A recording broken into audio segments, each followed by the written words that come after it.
दूसरी चीज़ मैंने आपको बताई है हेल्थी सिस्टम। इसमें आपका फेलियर है, मेरा फेलियर है, और इसके बहुत सारे ताल्लुकात सिस्टम के साथ भी हैं। सिस्टम अनफॉर्चुनेटली बार बार आ रहा है। जिस्म को सांस लेने के लिए साफ सुथरी आबो हवा चाहिए। जिस्म को सांस लेने के लिए साफ सुथरी आबो हवा चाहिए। हम जिनको पिछले कई सालों से, दिहाइयों से वोट दे रहे हैं, उन्होंने हमारे रेस्पिरेटरी सिस्टम को जिस तरह की आबो हवा दी है ना, वो मैं और आप बेहतर समझते हैं। वो मैं और आप बेहतर समझते हैं। हमारे पास जो सड़कों के ऊपर धुआं है, ये जो काठ कबाड़, ये जो गंद चल रहा है, और इस सारे ने मिलकर जो हमारे रेस्पिरेटरी सिस्टम का हाल किया ना पोल्यूशन ने, वो मेरी और आपकी सोच है। हमारे समुंदर आलूदा हुए हैं, किसको फिक्र होगी? उसी को फिक्र होगी जिसकी रोजी रोटी समुंदर के साथ है। जिनका डब्बा पैक खुराक आती है ना इंपोर्टेड, और जिनकी घरों में बोतलें प्लांट लगे हुए हैं मिनरल के, उन्हें इस चीज़ की परवाह नहीं है कि फारूक शाह के घर में पानी कैसा जा रहा है। उन्हें इस चीज़ की परवाह नहीं है कि डैम साफ़ है या नहीं है, पाइप साफ़ है या नहीं है। पाइप तक उनके जो नलके लगते हैं वो पानी साफ़ दे रहे हैं या नहीं है, उन्हें दे डोंट केयर। किसने किया मुझे बताइए? किस हुकूमत ने रेजरवायर्स के ऊपर और पानी के ऊपर इम्यून सिस्टम की? किसी डॉक्टर से पूछ लें, अभी गूगल पे सर्च करें how to boost immune system, अभी इसी वक्त सर्च कर लें आप पैरेलल किसी विंडोज़ के अंदर। इम्यून सिस्टम को बूस्ट करने का सबसे पहला काम है हाइड्रेट हाइड्रेट हाइड्रेट। पानी दें अपने आप को, और पानी पोल्यूटेड हो, पानी आलूदा हो, पानी गैर सेहतमंद हो तो क्या होगा? इम्यून सिस्टम वीक हो गया, नंबर एक। नंबर दो, फिजिकल, ये जो आपका सांस जो आप ले रहे हो, आपकी आलूदगी आपकी आंखों को कमज़ोर कर रही है। जो खुराक आप ले रहे हैं जंक फूड, वो आपको वीक कर रही है, आपके ऑर्गान्स को वीक कर रही है। वो तमाम वाइटल और नॉन वाइटल ऑर्गान्स जो इम्यून सिस्टम को स्ट्रांग करते हैं, वो सारी चीज़ें जो उसका हार्डवेयर है, हार्डवेयर वीक हो रहा है, कचरा फंस रहा है इसके अंदर, इंटेस्टिन्स के अंदर, ये जो आंते हैं। आप समझ रहे हो? आपका जूं जूं आप ये आगे बढ़ेंगे ना, इसको गाड़ी के साथ रिलेट करके कंप्यूटर के साथ आपको समझने में आसानी होगी कि किस तरीके से हमारे साथ खिलवाड़ हुए हैं। तो एक्सरसाइज, ये मेरा और आपका कसूर है। कितने नौजवानों ने अपने आप को फिजिकली फिट रखा है? चलें अभी स्टैटिस्टिक्स चेक कर लें। अभी मैं आपको बताता हूँ, पूरी दुनिया के अंदर स्टैटिस्टिक्स चेक करें, कितने स्पोर्ट्समैन फोत हुए हैं? नन। हाँ, खुदा न खास्ता शायद कोई ऐसा एक आध खबर हो जो कोई बंदा पहले से वीक किसी बीमारी का शिकार हो गया हो या हादसे में। वजह क्या है? They have got strong immune system. Sportsman है, अपने आप को फिजिकली फिट रखा हुआ है, उन्होंने फिजिकली फिट रखा हुआ है। अगर आप फिजिकली मिसफिट हैं, अनफिट हैं, आपने अपने बेसिकली इम्यून सिस्टम, मेरा फौजी, मेरा पायलट, अगर मेरे पायलट को चक्कर आए तो जहाज जब कलाबाजियां खाएगा और मेरे पायलट साहब वॉमिट करना शुरू कर दें F-16 के अंदर, मेराज के अंदर, तो कर लिया उन्होंने दिफा फिर मेरा। इसलिए पायलट्स की सख्त तरीन ट्रेनिंग की जाती है, उनको और इस तरीके से उनको ट्रेनिंग की जाती है कि उनका हार्ट, उनका ब्लड प्रेशर, हर चीज़ उनकी परफेक्ट, एब्सोल्यूट परफेक्ट हालत में होती है, तब जाके वो जहाज़ को इस तरीके से करतब दिखा पाते हैं। मेरा कमांडो अगर 2 मिनट की सख्ती बर्दाश्त ना कर सके तो वो कल को मेरे लिए क्या करेगा? सख्तियाँ लेके आएगा। इसलिए मेरे कमांडो को सख्त तरीन हालात से गुजारा जाता है। और मेरी पुलिस अगर डरने वाली हो जाए तो कल को दुश्मन सामने आए, वो भाग खड़े हों, तो अगर वो भाग खड़े हों नाके से तो असी तो फिर गए, गाँव वाले तो गए फिर। तो अगर फिजिकली एक पुलिस वाले का पेट बाहर निकला हुआ है, वो 4 कदम चल नहीं सकता, तो किसी दुश्मन का जो भाग रहा है उसका मुकाबला क्या करेगा? तो फिजिकल फिटनेस सबसे बुनियादी तरीन चीज़ थी। मैंने इसलिए आपको हार्डवेयर की भी मिसाल दी और सॉफ्टवेयर की भी दे रहा हूँ। किसी भी मुल्क की फ़ौज अगर मिसफिट हो जाती है, किसी भी मुल्क की फ़ौज अगर मिसफिट हो जाती है, उनकी ट्रेनिंग इस तरीके से कमज़ोर हो जाती है, पेट उनके बढ़ना शुरू हो जाते हैं, चर्बियाँ उनकी लटकना शुरू हो जाती हैं, शराबें पी पी के उनका जिगर ख़राब हो जाता है, नशे कर करके उनकी हड्डियाँ वीक हो जाती हैं। आर्मी, नेवी, एयरफोर्स हो, पुलिस हो या रेंजर हो, अगर वो खुद नशे में पड़ के वीक हो जाएंगे तो मुझे बताएं बेड़ा गर्क होगा कि नहीं होगा? ये अभी सिर्फ फिजिकल बात कर रहा हूँ। इसी का सॉफ्टवेयर क्या है? ईमान। अगर ईमान कमज़ोर हो गया, ईमान के मसल कमज़ोर हो गए, तो डर आएगा, खौफ आएगा, ब्लैकमेलिंग हो जाएगी, ब्लैकमेलिंग शुरू हो जाएगी। क्योंकि कमज़ोर ईमान वाला जल्दी बिक जाएगा, मुल्क का राज दे देगा किसी को, ज़ुबान खोल देगा फौरी तौर पर। पैसा नज़र आया, ज़ुबान खोल दी, औरत नज़र आई, लड़की नज़र आई, ज़ुबान खोल दी। कुछ लोग एक शराब की बोतल पे बिक जाते हैं। वीकनेस है ना, हर किस्म की वीकनेस होगी। फिर एक दफ़ा वीकनेस आई, वीडियोस बन गई, ऑडियो रिकॉर्ड हो गई, फिर मुसलसल ब्लैकमेलिंग। वो क्या हो जाएंगे? रैट्स बन जाएंगे, मोल्स बन जाएंगे, पिट्ठू बन जाएंगे, पिट्ठू बन जाएंगे, एजेंट्स बन जाएंगे, आपके मीर सादक और मीर जाफर बन जाएंगे।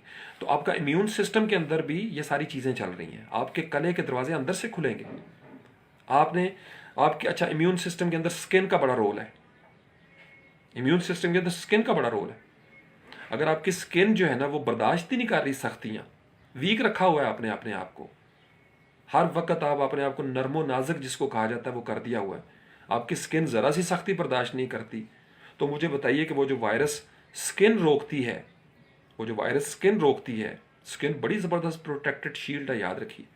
तो स्किन कमज़ोर होगी तो आपका इम्यून सिस्टम वीक हो जाएगा। किसी से पूछ लें, रिसर्च करके देख लीजिएगा। इसी तरीके से आपके इम्यून सिस्टम को न्यूट्रिएंट्स चाहिए, बैलेंस्ड डाइट चाहिए आपके न्यूट्रिएंट्स को। आपके ऑर्गान्स के अंदर बेसिकली ये सारी चीज़ें तो वही है ना, कैल्शियम, पोटेशियम, मैग्नीशियम, साइंस में आपने पढ़ी हुई हैं। तो हम जब कैल्शियम देखते हैं तो वो और तरह की बातें, हमारे जिस्म के अंदर भी आयरन चल रहा है, पोटेशियम, मैग्नीशियम, कैल्शियम, ये सारे अनासर हमारे जिस्म के अंदर मौजूद हैं। और इनकी कमी पूरी होती है जब हम खुराक लेते हैं। खुराक 2 नंबर आ रही है। अब इसको जोड़े निज़ाम के साथ। हमारे पार्क्स ख़त्म हो गए, ग्राउंड ख़त्म हुए, रियल एस्टेट ऊपर चलना शुरू हो गया। हमारी जो खेती बाड़ी थी, ज़रखेज़ ज़मीनें थी, लालच का शिकार और कुछ मजबूरियां भी थी। सिर्फ लालच नहीं, मजबूरियां भी थी। और क्या करते किसान? किसानों को आपने सपोर्ट नहीं किया, मरते क्या ना करते बेचारे, ज़मीनें ना बेचें तो क्या करें, ज़मीनें ना बेचें तो क्या करें। कुछ को प्रेशराइज किया गया, उनके ऊपर मुकदमे बनाए गए, चूंकि वहां पे कानूनियां बननी थी, उनको थ्रेट्स करवाएगी, धमकाया गया, उनको वहां से निकाला गया। तो हमने अपने वक्ती मफादात की खातर लॉन्ग रन के लिए हमने अपनी कब्रें खोद ली हुई हैं। इम्यून सिस्टम जो नेशनल लेवल का इम्यून सिस्टम था, वीक कर दिया हमने उस चीज़ को। तो उसका हम खमियाजा भुगत रहेंगे, उसका खमियाजा हम भुगतेंगे। मैं इसलिए कहता हूँ ये तो अल्लाह का करम है, ये अल्लाह का करम है कि वो गरीबों की हिफाजत करता है, वरना कसर को नहीं छोड़ी गई। वापस आ जाए, आपके आपके पास जो आटा पहुंच रहा है, कौन सा शहर है पाकिस्तान का जहां खालिस आटा है? बताए। चीनी में 2 नंबरी हो रही है, मिर्चू में 2 नंबरी हो रही है, नमक में 2 नंबरी हो रही है। नमक जैसी आम चीज पाकिस्तान में जो मिलती है वो 2 नंबर आ रहा है।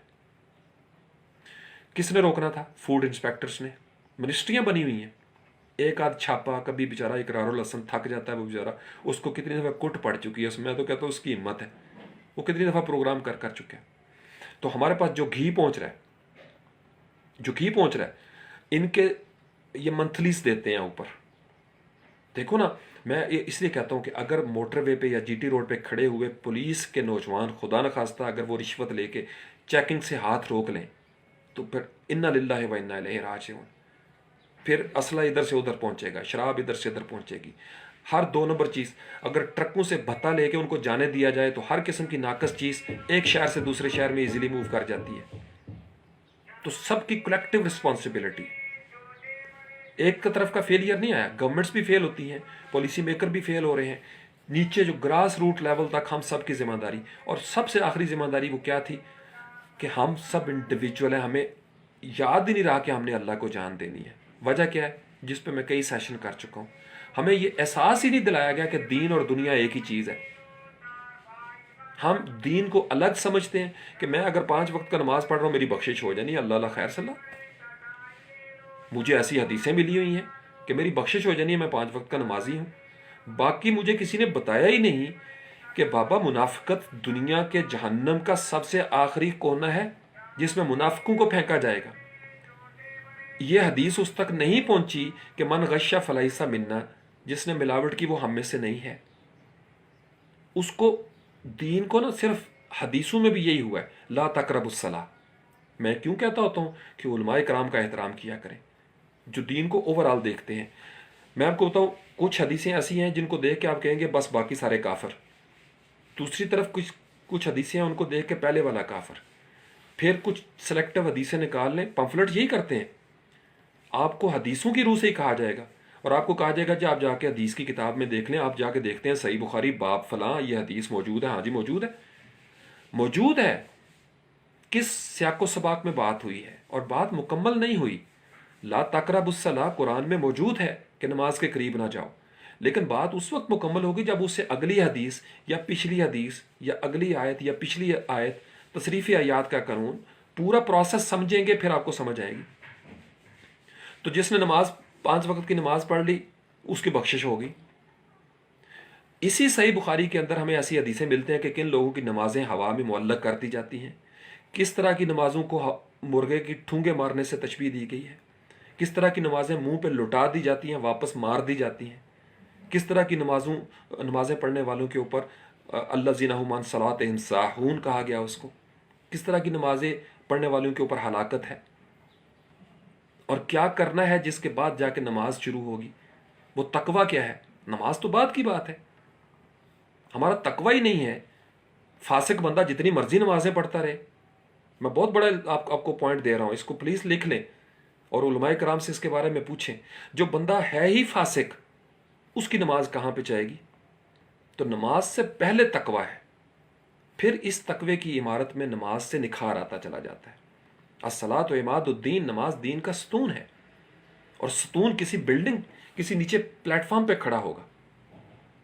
ला इलाहा इल्लल्लाह मुहम्मदुर रसूलुल्लाह, ये तकवा है आपका। आपकी बेस क्लियर नहीं है तो इस बेस के ऊपर जमीन को हमवार नहीं किया और खेती बाड़ी कर दी आपने। जमीन सेम और थोर का शिकार है, उसमें बीज लगा दिए, अंदर फसाद है और उसके ऊपर आप नमाज भी लगाई जा रहे हैं। तो जब तक ईमान आपका अंदर से मुकम्मल नहीं होता, जब तक आपका सिस्टम ठीक नहीं होता, आपको शायद समझ नहीं आ रही ना, मुश्किल है, आसान कर देता हूं। हाथ बदली कर लो जरा। या मेरा जिस्म अगर अंदर से वीक हो, मेरे लंग्स, मेरी किडनीज, मेरा डाइजेस्टिव सिस्टम, मेरा ये ब्रेन, मेरी स्पाइनल कॉर्ड, तो मैं ज़ाहिरी जितना मर्जी लिबास पहन लूँ, अच्छा खूबसूरत, क्या होगा। अगर गटर उबल रहे हों तो गलियों में फूल लगाने का क्या फ़ायदा।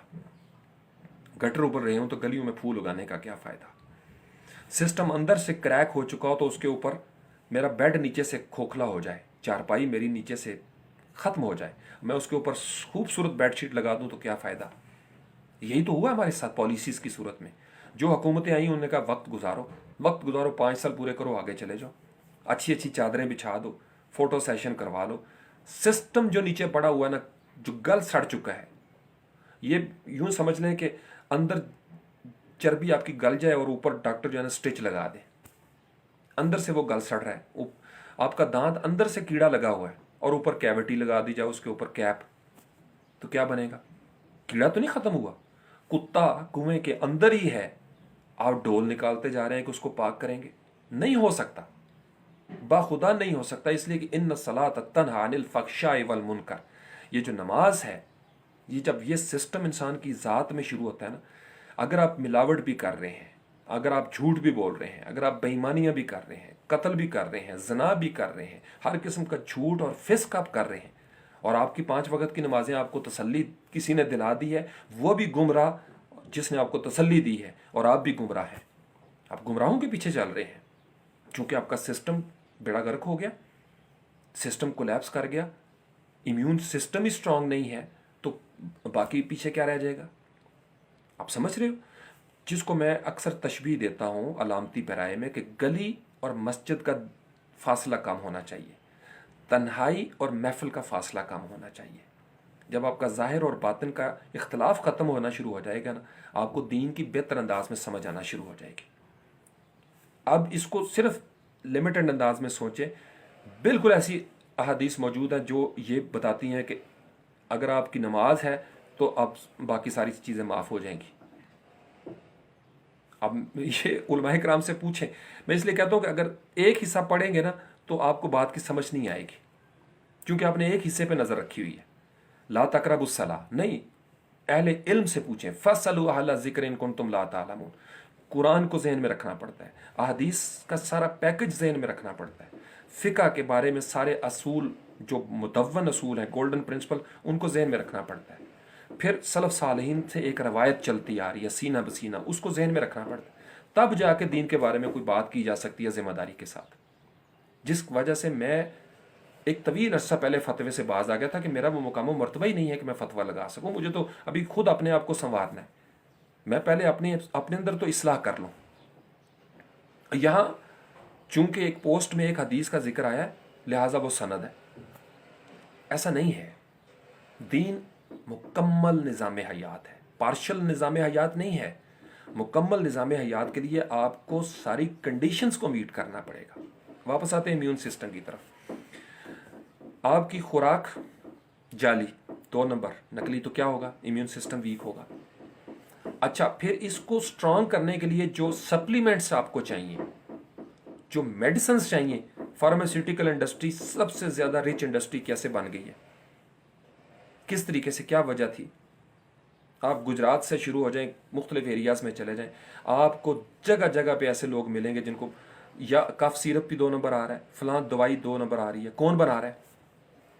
फैक्ट्रियाँ मरीख में नहीं बनी हुई, फैक्ट्रियाँ मरीख में नहीं बनी हुई, इधर ही इसी ज़मीन के ऊपर बनी हुई हैं। कैसे ऑपरेट कर रही हैं? मिली भगत से। मिली भगत कौन करते हैं? जो सिक एलिमेंट्स ऑफ द सोसाइटी होते हैं वो मिली भगत करते हैं। क्यों?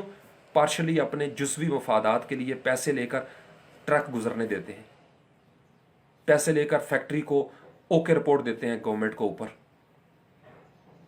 अच्छा, अदालत में क्या होता है? अदालत चलती है पेपर्स डॉक्यूमेंट्स के साथ, डॉक्यूमेंट्स में लिखा हुआ है परफेक्ट, ऑल ओके, तो अदालत ने क्या फैसला करना है? All okay. वो जो इंटेलिजेंस की रिपोर्ट दे रहा है वो बंदा फेलियर की तरफ जा रहा है। तो जुडिशल सिस्टम को भी रिव्यू करने की ज़रूरत है, इस पूरे सिस्टम को इस तरीके से इंटीग्रेट करने की ज़रूरत है जदीद अंदाज में कि हमारा नेशनल इम्यून सिस्टम NIS वो स्ट्रांग हो जाए। इंडिविजुअल लेवल पे जो हमारे इख्तियार में था, एक्सरसाइज करना, अपने आप को ऑर्गेनिक लाइफ की तरफ लेके आना, वो हम नहीं कर रहे। अब आ जाए इसको हम जोड़ते हैं तकवा के साथ। ये जितनी बातें मैंने की हैं ना, ये सारी तकवा के पर्सपेक्टिव में है। रोज़ा क्या करता है? मैंने आपको रोज़े के हवाले से साइंस की मिसालें दी, डॉक्टर अलेक्सिस कैरल की, उनकी जो किताब है मैन द अननोन। फिर इसी तरीके से डॉक्टर जॉन की मिसाल मैंने आपको दी। अमेरिका में एक डॉक्टर गालिबन करियो अमेरिकन डॉक्टर हैं, उनकी किताब पढ़ लें। सिर्फ आप इतना गूगल पे सर्च करें, scientific perspective of fasting, the science of fasting कर लें, द फिलॉसफी ऑफ फास्टिंग करके पढ़ लेंगे, आपको हज़ारों किताबें, लिटरेचर मिल जाएगा आपको। वाई? पूरी दुनिया के डॉक्टर, फिलॉसफर, थिंक टैंक्स इसके बारे में बात कर रहे हैं। तकवा हासिल करने का सबसे बेहतरीन तरीका ये होता है रोज़ा रखें। रोज़ा रखना क्या है? मैंने आज के बाद ख़यानत नहीं करनी। आज मैं आपको रोज़े का नया पहलू दिखाऊंगा। मैंने आज के बाद ख़यानत नहीं करनी, ख़यानत का रोज़ा रख लिया, ख़यानत से बचने का रोज़ा आपने रख लिया। मैंने आज के बाद झूठ नहीं बोलना, अपने रोज़ा रख लिया, ये था रोज़ा। मैंने बेईमानी नहीं करनी, ये था रोज़ा। मैंने इसराफ नहीं करना, ये था रोज़ा। मैंने ग़ीबत नहीं करनी, ये था रोज़ा। मैंने मुनाफ़िक़त नहीं करनी, ये था रोज़े का मकसद और उसकी अफादियत। हम रोज़े को सिर्फ ये समझ रहे हैं कि मैंने रोटी नहीं खानी, मैंने पानी नहीं पीना। वो उसका हार्डवेयर है, उसके सॉफ्टवेयर के अंदर क्या चल रहा है। क्यों ट्रेनिंग करवाई अल्लाह ताला ने? और ये महीना अल्लाह का महीना है। नियत कर लें कि ये पूरा महीना अल्लाह का महीना है। हमने अल्लाह के लिए अपने हार्डवेयर को भी इम्प्रूव करना है और सॉफ्टवेयर को इम्प्रूव करना है। कैसे? साइंस क्या कह रही है? साइंस कहती है कि जब इंसान अपने जिस्म को भूख देता है ना, सबसे पहले हंगर की स्टेज आती है, फिर उसके मुंह में ये सड़ांद पैदा होती है। ये जो बू, हदीस में है कि ये बू अल्लाह को बड़ी पसंद है। आपको पता है ये बू कैसे पैदा होती है? ये जो रोज़ादार के मुंह में बू पैदा होती है, ये पता है किस वजह से पैदा होती है? इसकी साइंस क्या है? जब आप नई खुराक नहीं ना डालते अपने अंदर, तो पहले से अंतड़ियों में मौजूद फाजिल मादे, तखमीरी जो मादे होते हैं, वो एक लफ्ज़ होता है, टर्म होती है बाइल, BILE। बाइल क्या होता है? वो एक हल्का यानी सब्ज टाइप कह लें, नसवारी टाइप, वो एक मादा होता है जो आपके जिगर में पैदा होता है। जिगर से पैदा होके वो पित्ते में, और पित्ते से आगे वो निकलता है, फिर अंतड़ियों की तरफ जाता है, जो खुराक को चबाने में, डाइजेस्ट करने में मदद देता है। यूँ समझ लीजिए वो एक सियाल मादा है जो जिगर से शुरू होकर अंतड़ियों तक सफ़र तय करता है। वो जहरीला सा मादा सा होता है, लेकिन उसका फंक्शन क्या है कि वो आपकी खुराक को डाइजेस्ट करने में आपको मदद फराहम कर रहा है। तो आपके जो जो आप आगे यानी बढ़ेंगे ना, साइंस इस चीज़ को क्या कह रही है कि जब आप अपना रोज़ा रखते हो तो खुराक नहीं देते, तो वो जो आपके जिस्म के अंदर चीज़ें जम गई थी ना पाइपों के साथ, उसको तो चाहिए फंक्शन करने के लिए, वो पाइपों के साथ, ये सादा से आपको तारीफ बता रहा हूँ, साइंस में मुश्किल है। आपके पाइप साफ होना शुरू हो जाते हैं, आपके स्टमक के अंदर, आपकी अंतड़ियों में, आपके जिस्म के तमाम आर्गान्स के अंदर जो फैट्स होती हैं, जो फालतू चर्बी, फालतू चीज़ें जमा हो जाती हैं ना जहरीली, अब वो जिस्म उनको कंज्यूम करता है। अच्छा, अब वो चूंकि काफ़ी अरसे से आपको पता है जब पाइप बंद हो और उसको खोलें तो स्मेल आती है, आपने देखा होगा, कमरा बंद हो काफ़ी दिन, खोलें तो स्मेल आएगी। आप अपना मुंह जो है ना सुबह उठ के कभी हा करके देखें तो अजीब सी स्मेल आती है, इसलिए हम फिर ब्रश करते हैं, मिसवाक करते हैं। तो आप जब अपने जिस्म के अंदर हंगर कायम करते हैं, यानी आप इनपुट रोक लेते हैं कि भाई मैंने इस जिस्म को खुराक नहीं देनी, और मैं इसका तजुर्बा किया है ज़ाती तौर पर। ये इस दफ़ा हम गए हैं ना गाँव में, गुजरात, तो मेरे टेरेस पे जो पौधे हैं कुछ 7-8, मोतिया है उसके अंदर, रात की रानी है, मनी प्लांट वगैरह, उनको मैंने पानी दिया था अच्छा खासा ताकि ये कुछ 4-5 दिन निकाल दें, क्योंकि मेरा यही प्रोग्राम था। लेकिन दिन मेरे हो गए ज़्यादा, गुजरात में ज़्यादा स्टे हो गया। मैं जब वापस आया हूँ तो आप विल यू बिलीव के मेरे पौधों के कुछ पौधे ऐसे थे जिनके वो पत्ते जो पहले नहीं निकल रहे थे, क्योंकि हर रोज़ उनको पानी मिल जाता था, वो पत्ते निकलना शुरू हुए। अब मैं सोच में बैठा हुआ कि यार ये, फिर मैंने इसको रिलेट किया इम्यून सिस्टम के साथ कि वो जो ऊपर वाले पत्ते थे ना, उन्होंने सेक्रीफाइस किया, अपनी जान उन्होंने कुर्बान की, और नीचे जो जड़ों के साथ से नए पत्ते निकलना शुरू हुए। वो जो रुकी हुई थी ना शाखें, वो खुली, और वो जो पत्ते थे जिनको मुश्किल पेश आ रही थी निकलने में, वो पत्ते भी निकलना शुरू हो गए। ये फ़ायदा हुआ, मैंने देखा। रोज़ा रखा बेसिकली दरख्तों ने, पौधों ने, और पौधे जब रोज़े की हालत में गए तो नरम हो गए। जब नरम हुआ उनका तना, तो उनके अंदर से पत्ते निकले, नए पत्ते निकले, बिल्कुल ग्रीन, लश ग्रीन थे वो। खासकर मनी प्लांट को मैंने देखा नीचे से नए नए पत्ते उसने निकाल लिए, हालांकि पहले नहीं निकल रहे थे। वजह क्या थी? हर रोज़ उनको खुराक मिल जाती थी, वो टिल्ले हो जाते थे, सुस्त होकर लिथार्जिक होकर बैठ जाते थे। खुराक नहीं मिली तो उससे उनको ये नई जिंदगी उन्होंने इब्तिदा कर दी। तो साइंस क्या कहती है? ये जो डॉक्टर, इस तरीके से मैंने आपको मिसाल दी, डॉक्टरों के नाम दिए, ये आपके वजूद के अंदर जो फालतू मादे इकट्ठे हो जाते हैं ना, वो उनको कंज्यूम करता है। जब वो चीज़ें कंज्यूम करता है तो मुंह में स्मेल पैदा होती है, क्योंकि मुंह रुक गया, फ्रेशनेस नहीं जा रही, पानी नहीं जा रहा। नॉर्मल दिनों में हमें पता नहीं चलता। वो जो स्मेल पैदा होती है ना, वो अल्लाह ताला को बड़ी पसंद है। और अगर वो स्मेल पैदा हो रही हो आपके जिस्म के अंदर, तो आप यकीन रखें कि आपके जिस्म को वो तकवा मिल रहा है। आपका जिस्म ओवरहाल, उसकी मेंटेनेंस होना शुरू हो गई है, वो डिजिटली ट्रांसफॉर्म होना शुरू हो गया है। अच्छा, वो किसके साथ होगा? जिस बंदे ने अपने स्टमक को शहर के अंदर तकवे के साथ भरा होगा। क्योंकि अगर आपको इस खौफ से आपने अपने जिस्म को भर लिया, पेट को, कि भाई पूरा दिन गुजारना है, तो फिर बेड़ा गर्क हो जाएगा। फिर आपके मुंह के अंदर वो स्मेल पैदा नहीं होगी। और अगर आपके मुंह में वो स्मेल पैदा नहीं हो रही, क्योंकि आपने इतना ठोंसा हुआ है, इतना ठोंसा हुआ, ऊपर से आपने सो के गुजारना है वक्त को, तो फिर वो आपकी स्मेल पैदा नहीं होगी। स्मेल पैदा नहीं होगी तो साइंटिफिक अंदाज में वो प्रोसेस पूरा नहीं होगा। जो इम्यून सिस्टम में हो क्या रहा है, अब यूं समझ लीजिए, मैं आपको फौज के साथ जोड़ता हूं। फौज को आपको पता है छुट्टी का सिस्टम है, एक उनका रेस्ट का सिस्टम है। अल्लाह ताला ने रात बनाई हुई है। फौज का भी है कि उनको बाज़ का ओवरऑल किया जाता है, रिप्लेस किया जाता है थोड़ा सा। इससे क्या होता है कि रेस्ट मिल जाता है, पायलट्स को रेस्ट मिल जाता है, कमांडोज को रेस्ट मिल जाता है, आईएसआई को रिप्लेस किया जाता है, उनको रेस्ट मिल जाता है। आपके जिस्म को जब रेस्ट मिलता है ना, आप अपने कंप्यूटर को भी रेस्ट देते हैं, मोबाइल को भी रेस्ट देते हैं, वरना बात करते करते गर्म हो जाता है। रमज़ानुल मुबारक का एक पूरा महीना आपके जिस्म के तमाम वाइटल आर्गान्स को रेस्ट पोजीशन पे ले जाता है, रेस्ट पोजीशन में। और वो जो कचरा फंसा होता है ना अंदर, फालतू माल जो फंसा होता है, वो निकलना शुरू हो जाता है। अगर आप सैर व इफ्तार हेल्दी तरीके से करें, अगेन फिर मैं ये कह रहा हूँ, आपके पास सहर से लेके इफ्तार के दरमियान तो आपने अल्लाह की इताअत में कर दिया, लेकिन सहर व इफ्तार भी आपने अल्लाह की इताअत के साथ ही करना है। सहर व इफ्तार में भी आपने सेक्रीफाइस करना है, क्योंकि अगर सहर व इफ्तार में आप सेक्रीफाइस नहीं करेंगे तो आपको कोई फ़ायदा नहीं होने जा रहा। होगा ज़रूर, लेकिन उस तरीके से इफेक्टिव अंदाज में आपको रोज़ा फ़ायदा नहीं देगा।